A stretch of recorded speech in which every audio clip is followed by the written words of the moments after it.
Hello there, boys and girls. Welcome to It's a Shaw Thing. I'm your host, Rob Shaw, here to talk a little fantasy football. I'll keep you up to date with the news and notes. We start off in Philadelphia. Some interesting quarterback developments there. Donovan McNabb performed fantastic this past weekend against Carolina, but it appears that he broke some ribs in doing so. He was replaced in the third quarter. Kevin Cole wasn't all that impressive, so the team goes out and signs Jeff Garcia, recently cut by the Raiders, is best known for his glory days a couple of years ago for the Philadelphia Eagles as a reserve. Of course, before that, he butted heads in San Francisco with Terrell Owens. So now that he's back in Philadelphia, we can expect him to perform, maybe not right away. They won't confirm, first of all, that McNabb's even out for any duration, but I assume that he is. Expect Kevin Cole to still get the start since he's fresh with the playbook, while Garcia gets to look it over, and I expect him to be back in the game by halftime this upcoming weekend. The schedule pretty soft for the Eagles coming up. They get a shootout with the Saints this weekend, and they play the Chiefs, the Bucks, and the Raiders, all teams they should be able to pass against. One team struggling to move the ball in the air are the Carolina Panthers. In fact, they signed former Eagles backup A.J. Feely yesterday.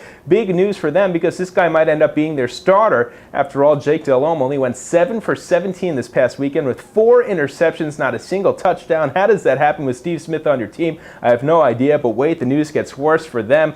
Josh McCown, the team's backup quarterback, went only 1 for 6, but now he's out for the year by hurting his foot and knee in that game. So Matt Moore, the only one still standing aside from Delhomme. So expect Delhomme to still get the starts, but then you look at the teams coming up on their roster. They have to travel to Atlanta, they have to travel to Dallas, and then they're going to get to host Albert Haynesworth and the Washington Redskins. So expect a change at quarterback there, and A.J. Feely, my guess, will be starting within a couple of weeks. All right, next up, some more offensive news. Looks like Anthony Gonzalez of the Indianapolis Colts is going to miss some time.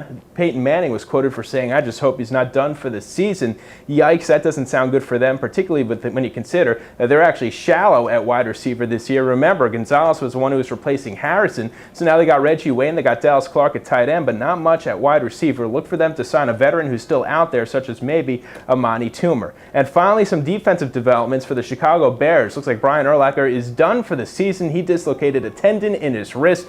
Bad news for them. Personally, I already thought that they were a little overrated defensively. So what does this mean now? Well, maybe Jay Cutler is going to throw the ball even more than we expected. So perhaps he'll give us the gunslinging days from last year. If only the Bears receivers could come to the ball and actually catch it, that would certainly help. Well, my friends, that's all for now. Until we meet again, I'm Rob Shaw, signing out.